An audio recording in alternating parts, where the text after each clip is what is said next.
हिमाचल में सीमेंट विवाद को उपजे हुए तकरीबन 39 दिन हो गए हैं, लेकिन अभी तक इस समस्या का समाधान नहीं निकल पाया है। ट्रांसपोर्ट सड़कों पर आंदोलन कर रहे हैं। सीमेंट के उद्योग बंद पड़े हैं। जिन नागरिकों के पास रोजगार था वे आज अपने आप को बेरोजगार की कतार में खड़ा देख रहे हैं। उद्योग के आसपास की दुकानें बंद होनी शुरू हो गई हैं। सभी क्षेत्रवासी चिंता में दिखाई दे रहे हैं। सरकार भी कंपनी प्रबंधन से बात करने का प्रयास कर रही है, लेकिन सभी बैठकें अभी तक बेनतीजा निकली हैं।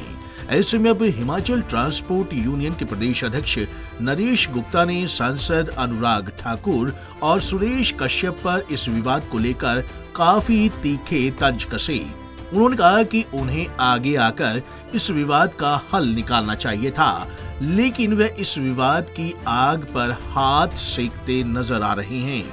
हिमाचल ट्रांसपोर्ट यूनियन के प्रदेश अध्यक्ष नरेश गुप्ता ने कहा कि प्रदेश सरकार सीमेंट विवाद को हल करने के लिए एड़ी चोटी का जोर लगा रही है, लेकिन हिमाचल के दो सांसद अनुराग ठाकुर और सुरेश कश्यप इस विवाद पर चुप्पी साधे हुए हैं, जैसे उन्हें अपने क्षेत्रवासियों की कोई परवाह नहीं है।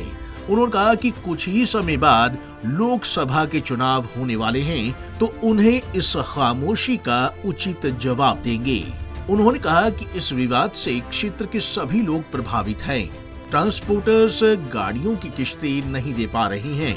चालक और परिचालक भी बेरोजगार हो रहे हैं। उन्होंने कहा कि उद्योग प्रबंधन सरकार पर हावी होने की फिराक में है, लेकिन उद्योग मंत्री ने प्रबंधन को माकूल जवाब दे दिया है और उन्हें उम्मीद है कि जल्द ही इस विवाद को सुलझा लिया जाएगा। मैं जहां तक समझता हूं कि दिल की गहराइयों से जो प्रदेश की सरकार है वो पूरी तरह मेरा ख्याल है ट्रांसपोर्टर्स के साथ काम कर रही है और वो इंडस्ट्री को भी सर्वाइव कराने की कोशिश कर रही है। पर जहाँ तक केंद्र सरकार का सवाल है, मैंने अनुराग ठाकुर जी की एक क्लिप देखी थी। वो अपना प्रयास ना करते हुए प्रदेश सरकार को ब्लेम करने की कोशिश कर रहे थे। वो कोई सोल्यूशन नहीं है। उनको अपने एंड पे जब वो केंद्र सरकार के अंदर है और ये माना जाता है कि जो अडानी ग्रुप है ये केंद्र सरकार के काफ़ी क्लोज है, तो उनको अपने प्रयास करके उनको समझाना चाहिए। भी हिल स्टेट है, ये प्लेन के रेट के मुकाबले में यहाँ के रेट ज़्यादा होंगे। कंपैरिजन जो है वो कैलकुलेशन जो है वो कॉस्ट ऑफ ऑपरेशन के ऊपर होनी चाहिए, ना कि एरिया प्लेन के एरिया के साथ इसको कंपैरिजन करके फिक्स करने की कोशिश करें। सबसे बड़ा जो डिफरेंस है वो यही है कि वो लोग इसको प्लेन के रेट से कंपेयर करने की कोशिश कर रहे हैं, जबकि हिल रेट के जो कॉस्ट है ट्रांसपोर्टेशन वो ऑलमोस्ट डबल के करीब आती है।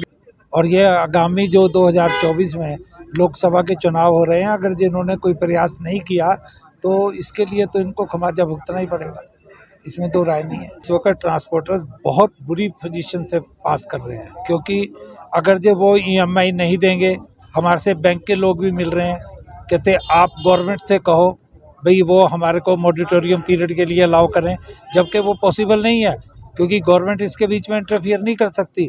तो इसका मतलब ये हो गया कि जो प्रेशर है आज की डेट में फाइनेंसर्स का ट्रकर के ऊपर आना शुरू हो गया है। ड्राइवर क्लीनर को सैलरी देनी पड़ रही है। टैक्सीज गवर्नमेंट कोई छोड़ेगी नहीं, वो टैक्सीज देने पड़ेंगे। अगर जो डिफ़ॉल्टर होंगे टैक्सीज के अंदर, उसके ऊपर पेनल्टी बहुत हैवी है जो कि लोगों को भुगतना पड़ेगा।